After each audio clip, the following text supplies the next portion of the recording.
ನಮಸ್ಕಾರ ರೈತ ಬಂಧುಗಳೇ. ಅಡಿಕೆ ತೋಟಗಳಿಗೆ ಬೇಸಿಗೆಯಲ್ಲಿ ನೀರು ಬಿಡೋದು ನಾವು ಸುಲಭ ಅಂತ ಅಂದ್ಕೊಳ್ತೇವೆ.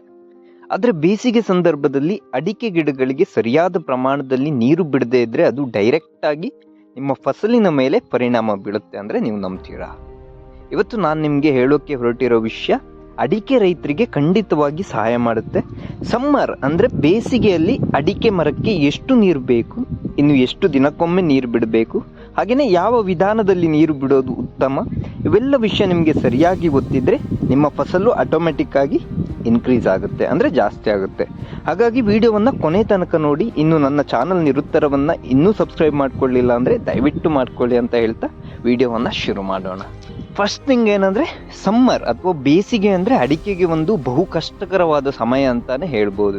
ಯಾಕಂದರೆ ಈ ಟೆಂಪರೇಚರ್ ಜಾಸ್ತಿ ಇರುವುದರಿಂದ ಮಣ್ಣಿನ ತೇವಾಂಶ ಫಾಸ್ಟಾಗಿ ಒಣಗಿ ಹೋಗುತ್ತೆ, ಮತ್ತು ರೂಟ್ ಸಿಸ್ಟಮ್ ಅಂದರೆ ನಿಮ್ಮ ಬೇರುಗಳು ವೀಕ್ ಆಗುತ್ತೆ. ಮೇಯ್ನ್ ಆಗಿ ತೊಂದರೆ ಏನಂದರೆ, ಬೇಸಿಗೆ ಸಮಯದಲ್ಲಿ ಅಡಿಕೆಯ ಹೂವು ಬಂದಾಗ ಅಡಿಕೆಗೆ ನಾವು ಸರಿಯಾದ ಪ್ರಮಾಣದಲ್ಲಿ ನೀರು ಬಿಡದೇ ಇದ್ದಾಗ ಆ ಹೂಗಳು ಏನು ಕರಟಿ ಹೋಗ್ತವೆ ಮತ್ತು ಉದುರಿ ಹೋಗುವ ಸಾಧ್ಯತೆ ಇರ್ತದೆ. ಇದರಿಂದ ಆಬ್ವಿಯಸ್ಲಿ ಫಸಲಿನ ಮೇಲೆ ಪರಿಣಾಮ ಎನ್ನುವಂಥದ್ದು ಡೈರೆಕ್ಟ್ ಆಗಿ ಬೀಳ್ತದೆ. ಈ ಕಾರಣದಿಂದಲೇ ಅಡಿಕೆಗೆ ಬೇಸಿಗೆ ಸಂದರ್ಭದಲ್ಲಿ ಅಡಿಕೆ ತೋಟವನ್ನು ಕಾಪಾಡಿಕೊಳ್ಬೇಕಾದ್ರೆ ಸರಿಯಾದ ಪ್ರಮಾಣದಲ್ಲಿ ನೀರು ಬಿಡೋದು ಕೂಡ ಬಹುಮುಖ್ಯವಾಗಿರುವಂಥದ್ದು. ಇನ್ನು ಎಷ್ಟು ದಿನಗಳಿಗೊಮ್ಮೆ ನೀರು ಬಿಡಬೇಕಂತ ನಾವು ನೋಡುವ. ಇದಕ್ಕೆ ವಾಟರಿಂಗ್ ಫ್ರೀಕ್ವೆನ್ಸಿ ಅಂತ ಇಂಗ್ಲೀಷಲ್ಲಿ ಕರೀತಾರೆ. ಪೀಕ್ ಸಮ್ಮರ್ ಅಂದರೆ ಕಡು ಬೇಸಿಗೆ ಅಂತ ಏನು ಹೇಳ್ತಾರೆ, ಅದು ಸಾಮಾನ್ಯವಾಗಿ ಮಾರ್ಚಿಂದ ಮೇವರೆಗಿರ್ತದೆ. ಈ ಸಂದರ್ಭದಲ್ಲಿ ನೀರು ಬಿಡುವಂಥದ್ದು ಬಹಳ ಇಂಪಾರ್ಟೆಂಟ್ ಆಗಿರ್ತದೆ. ನೀರು ಬಿಡಲಿಕ್ಕೆ ಸರಿಯಾದ ಗ್ಯಾಪ್ ನೋಡೋದಾದರೆ, ಎಷ್ಟು ದಿನಗಳಿಗೊಮ್ಮೆ ಈ ಸಂದರ್ಭದಲ್ಲಿ ನೀರು ಬಿಡಬೇಕಂತ ನೋಡೋದಾದರೆ ಕನಿಷ್ಠ 3 ದಿನ ಗ್ಯಾಪ್ ಬಿಟ್ಟು ನೀರು ಬಿಡಬೇಕಾಗುತ್ತೆ. ಅಂದರೆ 3 ದಿನಗಳಿಗೊಮ್ಮೆ ನೀವು ನೀರು ಬಿಡಲೇಬೇಕು. ನಿಮಗೆ ನೀರು ಇರಲಿ ಇಲ್ಲದೇ ಇರಲಿ, ನೀವು ಏನಾದರೂ ಮಾಡಿ ನೀರು ಬಿಟ್ಟೇ ಬಿಡಬೇಕು ಈ 3 ದಿನಗಳಿಗೆ ಒಮ್ಮೆ. ಇಲ್ಲದಿದ್ದರೆ ನಿಮ್ಮ ಹರಳುಗಳು ಅಂದರೆ ನೀವೇನು ಹೂ ಬರ್ತದೆ ಆ ಹರಳುಗಳು ಉಳಿಯೋದಿಲ್ಲ. ನೀವೇನಾದರೂ ಗ್ಯಾಪ್ ತಗೊಂಡ್ರೆ, ಕೆಲವ್ರು ಏನು ಮಾಡ್ತಾರೆ ಅಂದರೆ 6 ದಿನ 7 ದಿನ ಗ್ಯಾಪ್ ಕೊಡ್ತಾರೆ. ಒಂದು ಸಲ ಇವತ್ತು ನೀರು ಬಿಟ್ಟರೆ ಒಂದು ವಾರ ಬಿಟ್ಟು ಇನ್ನೊಂದು ವಾರದಲ್ಲಿ ನೀರು ಬಿಡ್ತಾರೆ. ಈ ರೀತಿಯ ತಪ್ಪನ್ನು ನೀವು ಮಾಡಲಿಕ್ಕೆ ಹೋಗಲೇಬೇಡಿ. ಯಾವುದೇ ಕಾರಣಕ್ಕೂ ನೀರು ಬಿಡೋದನ್ನು ಪೋಸ್ಟ್ಪೋನ್ ಮಾಡಲಿಕ್ಕೆ ಹೋಗಬೇಡಿ. ಇದರಿಂದ ಏನಾಗುತ್ತೆ ಅಂದರೆ ಸಾಯಿಲ್ ಕಂಪ್ಲೀಟ್ಲಿ ಡ್ರೈ ಆಗುತ್ತೆ. ನೀವು ಈ ರೀತಿ ಎಲ್ಲ ಮಾಡೋದ್ರಿಂದ ಗಿಡಗಳಿಗೆ ಒಂದು ಸ್ಟ್ರೆಸ್ ಆಗುತ್ತೆ. ಅದರ ಜೊತೆ ಫ್ಲವರ್ ಅಂದರೆ ನಾನು ಈಗಾಗಲೇ ಹೇಳಿದಾಗೆ ಹೂವಿನ ಹರಳುಗಳು ಉದುರಿ ಹೋಗ್ತವೆ. ಸೊ ಇದನ್ನೊಂದು ನೆನ್ಪಿಟ್ಕೊಳ್ಳಿ. ಸಮ್ಮರಲ್ಲಿ ಯಾವುದೇ ಕಾರಣಕ್ಕೂ ನೀರು ಬಿಡುವಾಗ ಡಿಲೇ ಅಂತೂ ಮಾಡಲಿಕ್ಕೆ ಹೋಗಬೇಡಿ. ಹಾಗೆಯೇ ಎಷ್ಟು ನೀರು ಬಿಡಬೇಕು, ವಾಟರ್ ಕ್ವಾಂಟಿಟಿ ಎಷ್ಟು ಇರಬೇಕಂತ ನೋಡುವುದಾದರೆ ಇದು ತುಂಬ ಇಂಪಾರ್ಟೆಂಟ್ ಆಗಿರುವಂಥದ್ದು. ಹಾಗಾಗಿ ಗಮನವಿಟ್ಟು ಇದನ್ನು ಕೇಳಿ. ಮೆಚ್ಯೂರ್ ಅಡಿಕೆ ಮರಕ್ಕೆ ಅಂದರೆ ನಿಮ್ಮ ಅಡಿಕೆ ಮರಗಳು 5 ರಿಂದ 6 ವರ್ಷ ಮೇಲ್ಪಟ್ಟವ ಆದರೆ ಮರಗಳಾದರೆ ಈ ರೀತಿಯ ಒಂದು ಮರಕ್ಕೆ 150 ರಿಂದ 175 ಲೀಟರ್ ನೀರು ಬೇಕಾಗುತ್ತೆ. ಅಂದರೆ ಒಂದು ಸಲ ನೀರು ಬಿಡುವಾಗ ಇಷ್ಟು ಪ್ರಮಾಣದಲ್ಲಿ ನೀವು ನೀರು ಬಿಡಬೇಕು. ಇದು ನಾನು ಹೇಳ್ತಾ ಇರೋದು ಬೇಸಿನ್ ಮೆಥಡಲ್ಲಿ ನೀರು ಬಿಡುವವರಾದರೆ, ಅಂದರೆ ತೋಡುಗಳ ಮುಖಾಂತರ ನೀವು ನೀರು ಬಿಡುವವರಾದರೆ 3 ದಿನಗಳಿಗೊಮ್ಮೆ ಬಿಡುವುದರಿಂದ ಒಂದು ಸಲ ಬಿಡುವಾಗ 150 ರಿಂದ 175 ಲೀಟರ್ ನೀರು ಒಂದು ಮರಕ್ಕೆ ಹಾಕಬೇಕು, ಅಂದರೆ ಬಿಡಬೇಕು ನೀವು. ಇನ್ನೊಂದು ಮೆಥಡ್ ಏನಂದರೆ ಡ್ರಿಪ್ ಇರಿಗೇಷನ್. ಇದರ ಬಗ್ಗೆ ನಿಮಗೆ ಗೊತ್ತಿರ್ತದೆ. ನಾನು ನಿಮಗೆ ಏನಾದರೂ ನೀರು ಬಿಡಲಿಕ್ಕೆ ಒಂದು ಸಲಹೆ ಕೊಡುವುದಾದರೆ ಈ ಡ್ರಿಪ್ ಇರಿಗೇಷನ್ ಅಥವಾ ಸ್ಪ್ರಿಂಕ್ಲರನ್ನೇ ಬಳಸಿ. ಇದರಿಂದ ನೀರು ಉಳಿತದೆ ನಿಮಗೆ, ಹಾಗೆ ನೀರಿನ ಅವಶ್ಯಕತೆ ಕೂಡ ಸ್ವಲ್ಪ ಕಡಿಮೆ ಆಗ್ತದೆ. ಈ ಡ್ರಿಪ್ ಇರಿಗೇಷನಲ್ಲಿ ಡೈಲಿ ನೀವು ನೀರು ಬಿಡಬೇಕಾಗ್ತದೆ. ಡೈಲಿ 16 ರಿಂದ 20 ಲೀಟರ್ ನೀರು ಒಂದೊಂದು ಅಡಿಕೆ ಮರಗಳಿಗೆ ಬೇಕಾಗುತ್ತೆ. ಈ ಡ್ರಿಪ್ ಇರಿಗೇಷನ್ ಅಂದರೆ ಸ್ಪ್ರಿಂಕ್ಲರ್ ಮುಖಾಂತರ ನೀವು ನೀರು ಬಿಡುವವರಾದರೆ ದಿನ ನೀರು ಬಿಡಿ. ಹಾಗೆಯೇ ಒಂದು ದಿನಕ್ಕೆ ಕನಿಷ್ಠ 1 ರಿಂದ 1-2 ಗಂಟೆವಾದರೂ ನೀರು ಅಂದರೆ ಸ್ಪ್ರಿಂಕ್ಲರ್ ಆನಲ್ಲೇ ಇರಬೇಕಾಗುತ್ತೆ. ಇದರಿಂದ ಒಂದು 15 ರಿಂದ 20 ಲೀಟರ್ ನೀರು ಒಂದು ಮರಕ್ಕೆ ಸಿಗುತ್ತೆ.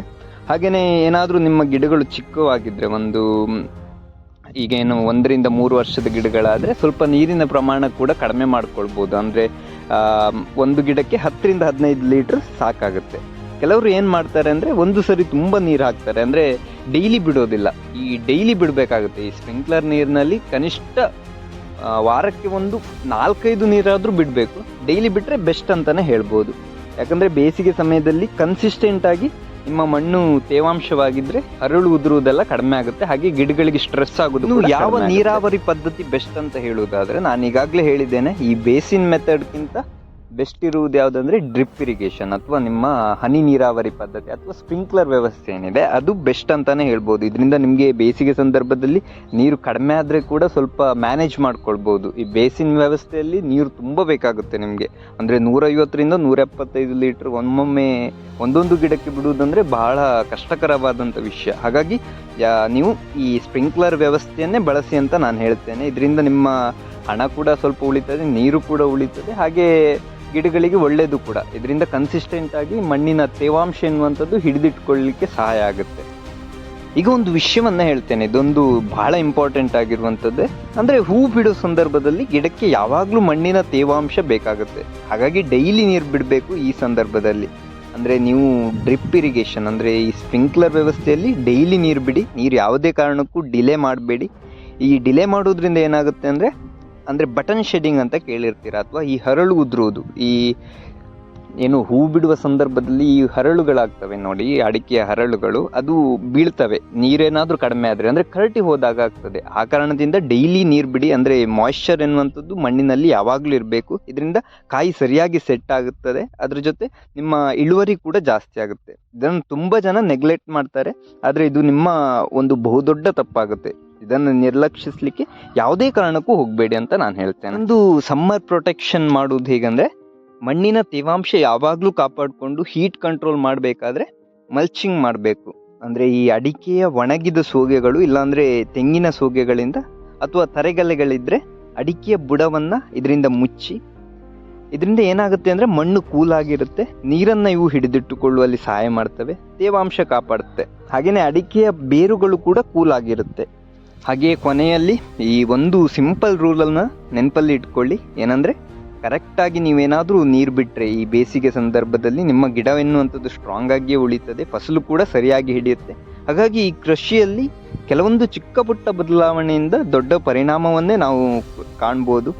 ಇದಿಷ್ಟು ಇವತ್ತಿನ ವಿಡಿಯೋದ ಬಗ್ಗೆ ಒಂದು ಚಿಕ್ಕ ಮಾಹಿತಿ. ಇನ್ನೂ ಹೆಚ್ಚಿನ ಈ ರೀತಿಯ ಕೃಷಿ ಕುರಿತಾದ ಮಾಹಿತಿಯೊಂದಿಗೆ ಬರ್ತೇನೆ.